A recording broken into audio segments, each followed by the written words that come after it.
Boker Tov Chavrim, I'm Stephen Ben-Nun. You're watching Israeli News Live. Like so many of you guys, we have also been watching the information coming out of the United States. CNN especially has reported on China putting its bombers on high alert. And at first, when I first heard this, I thought about reporting this, but I had to take a step back, do a lot more research just to kind of get a better idea of what's going on. And that's what we try to do here. We try to bring out a balance of events that are going on. We are not supportive of North Korea by no means, especially their nuclear program like the United States. We feel that it is a threat to the United States as well.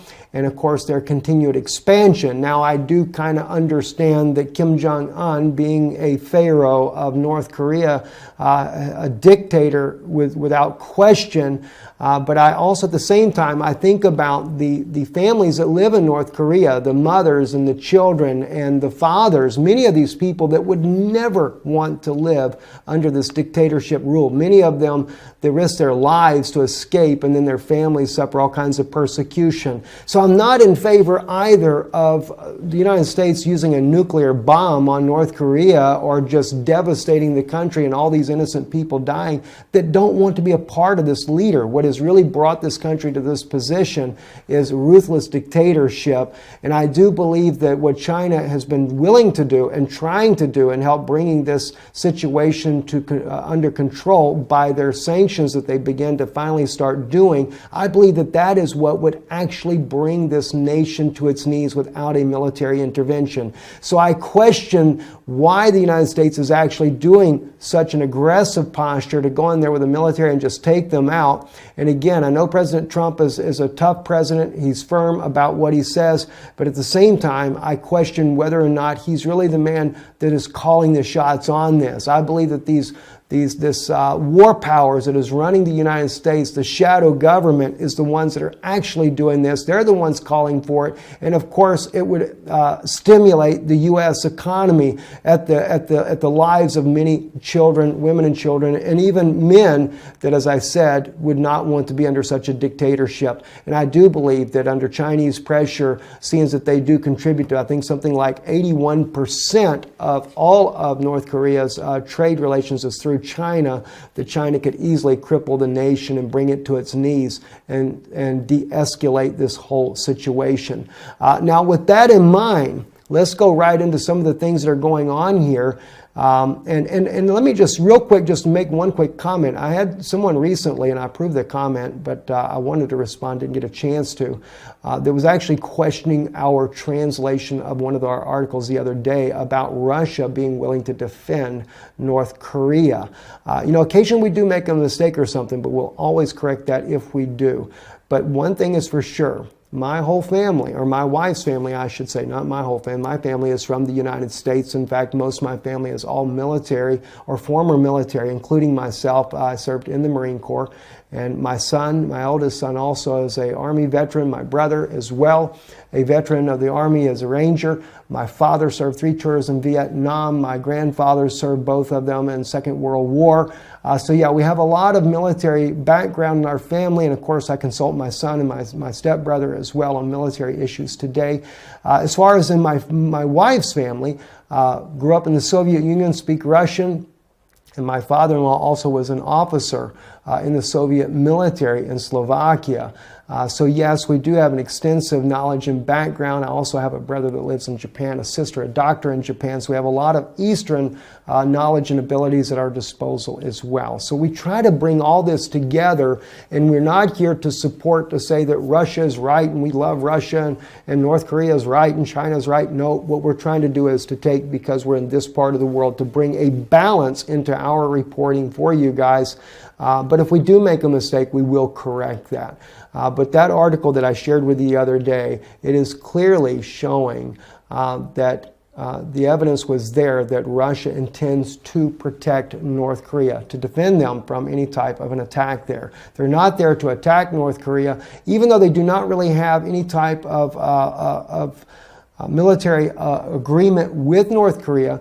it seems to be that Russia is making this posture because of the declining relationship that they're having with the United States. President Putin was very hopeful, and so was I, as so many of you as well, voted President Trump into office because we wanted to see a de-escalation with Syria. We wanted to see a de-escalation in Europe. Where I live at now. And yes, we do see the buildup of military on a daily basis. You're always seeing things change here, and it is very troubling.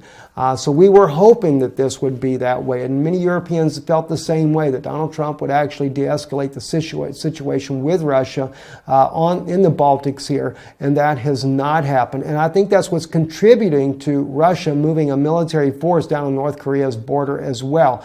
It could be, you could say, well, to control an influx of refugees from a war by the United States. But then if that were the case, why are they sending all of these anti-aircraft missile batteries down there as well? So we've seen a lot of movement there. We were able to report it thanks to our good friend Lorenzo, and already happened. He gets a lot of those military movement scoops beforehand.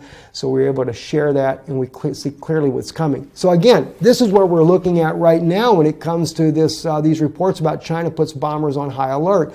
And so it's really becoming concerning what's going on that we're seeing. And of course, President Trump is actually alluding to the possibility as well that China's putting their bombers on alert is for a contingent to deal with North Korea. And when the news first came out, I began to look at this and I thought, well, before I respond on this, I really want to dig a little bit deeper. I thought originally that this may be what China was doing, was working with the United States in order to take down Kim Jong-un. And then as I began to look more and more at this and looking at the articles in the Russian language as well as in the Chinese language, getting these things translated. I've got a friend that's in Shanghai as well, that lets me know about things that are going on from their perspective. So we're able to see what's happening, and I wanted to get a clearer perspective to see, is China, are they willing to actually launch an attack against North Korea? And it does not seem that that's what they're up to. Now, let's take a look. And this was another article that came out on CNN. This man here that they're interviewing actually does seem to show a balance on that. And I want to share this interview with you here, just a portion of it. Let's listen to this. Is what that U.S. official told us, that these bombers have been placed on a high alert. Now, they said it could be because of some reaction to the ongoing tension on the Korean Peninsula, but it could be a whole lot of other things as well, potentially, even just exercises by the Chinese military. But the Ministry of Defense, unsurprisingly here in China, has not responded to our request for comment. What we did see from Trump... You see, that was interesting right there. He said that's what the Washington is hopeful for, but I think that the military knows better than that. And I think what they're trying to do is just to give the U.S. people a little bit of hope that this is actually what China is doing. And China, granted, they are willing to do any type of sanctions in order to try to bring Pyongyang to its knees there, to where they would be willing to face, that they would be willing to cripple the economy there in order to get Kim Jong-un to stop this nuclear program. But when it comes to an actual war and to launch a preemptive strike on North Korea, who happens to be China's, their 81% of their trading partner, not that China is getting maybe a lot in return, it's just that China is really the one that helps support this government here. You have to remember there's several factors involved here. One, they're both communistic nations. And although China is putting that pressure on North Korea to cave in, and Russia has tried to put pressure on them as well. Both countries, both Russia and China, neither one have been willing to use a military action against this country. Now, we did report a little while back, Putin did threaten at one point that if Kim Jong-un didn't stop, he would himself come down there and deal with North Korea. And neither, now of course, now Russia does not have any type of military ties with China, other than they have helped them in the times past. It's always changed. Following the collapse of the Soviet Union when Gorbachev was in power, he began to deal with Seoul, South Korea. Why? Because he got a nice bonus of $1.5 billion to the failing Russian economy at that time. So yeah, they did things like that, but it's not all the way that people actually think. And here again, we have on Reuters, Trump praises Chinese efforts on North Korea menace, Pyongyang warns of a strike. So North Korea is also talking about doing a preemptive strike still. Yes, is it a threat to the United States? Sure it is. And I don't doubt that at all. But as I said, do I want to see the children and women that would love to be freed from this dictator, Kim Jong-un, to all be massacred in massive bombardment of a U.S. military attack on them when it could possibly, if given enough time? I mean, look at the sanctions they put on Russia. Look at the sanctions they put on Syria and things like that. They allowed these to be on there for years. They didn't just go up and attack Russia the next day after they began the sanctions. So it's a little bit nuts to think that, okay, China begins to put sanctions on last week, but if they don't do what we want them to do, we're going to go attack next week. There's actually an intel right now that just came out, a guy that I know of from the Middle East that is saying that President Trump has already said to his military, within 2 weeks, we're going to do an airstrike. Now, that was said a few days ago, on the 17th is when that came out. I haven't shared that with you as of yet. So the United States is talking about striking within 2 weeks. The USS Carl Vinson will be in the Japanese Sea there by North Korea on the 25th. So looking at the 17th to the 25th, yeah, look at what you got there. Within 2 weeks, B-1, B-2 bombers between the 24th and the 27th will be deployed in South Korea. So yes, the U.S. is getting ready. Maybe this is why Chinese bombers are being put on high alert and they're getting all their aircraft maintenance brought up to date to get all their aircraft on alert as well. It doesn't take that much military of China to bring down North Korea. So it sounds more like China is concerned about a U.S. military intervention and the way that China may have to respond. Now, you might think that that's crazy, but let me share with you an article here, and I want to give credit where credit's due here. This is on Lawfare. The title of the article, as the U.S. considered a North Korean strike, let's not forget that China has promised to defend North Korea from an armed attack. All right. Now, this is not just some radical website out there declaring that China is going to protect North Korea, even though China does have 150,000 soldiers on the northern border of North Korea. China also happens to have makeshift hospitals there that they're building right now. China's moved in its medevac units. They have moved in Su-300 missile defense systems. And do you think North Korea has talked about anything about shooting at China? Not one time have they said they're going to take, that I'm aware of, and bomb Shanghai. But they do talk about Japan, military base, U.S. military bases in Japan, in South Korea, the presidential palace in South Korea, the United States mainland. Yes, they threaten all of these here, but you don't ever see them talk about China, right? So let's see what this article is actually talking about here. Well, he's talking about July 11th, 1961, China and the DPRK signed the Sino-North Korean Treaty of Friendship, Cooperation, and Mutual Assistance. Article 2 of the treaty states this here. Contracting the parties undertake to prevent aggression against either of the contracting parties by any state. In the event of the contracting parties being subject to the armed attack by any state or several states jointly and thus being involved in a state of war, the other contracting party shall immediately render military or other assistance by all means at its disposal. So why is China getting their bombers ready? They vowed to protect North Korea according to their own treaty. Now, it doesn't say that they wouldn't do sanctions on them. So that's part of the scope. And you got to remember, like I said, they do share something in common. Although President Xi Jinping is not a dictator per se, he's an elected official, but it's still a communist government, so their officials are a little bit different on the way they do their elections there. You know, Kim Jong-un is a communist party, but he's just a dictator. So it's kind of hard for them not to protect somebody that is like-minded, right? The U.S. also signed an agreement with South Korea, but as you can see on this one right here, it's just over administrative control. Otherwise would be dangerous of its own peace and safety, and declares that it would act to meet a common danger in accordance with its constitutional processes. So the United States made an agreement with South Korea, but nothing like what China made with North Korea. This agreement here with South Korea is like, if our constitutional processes allow it and we see that we have to do it, we will.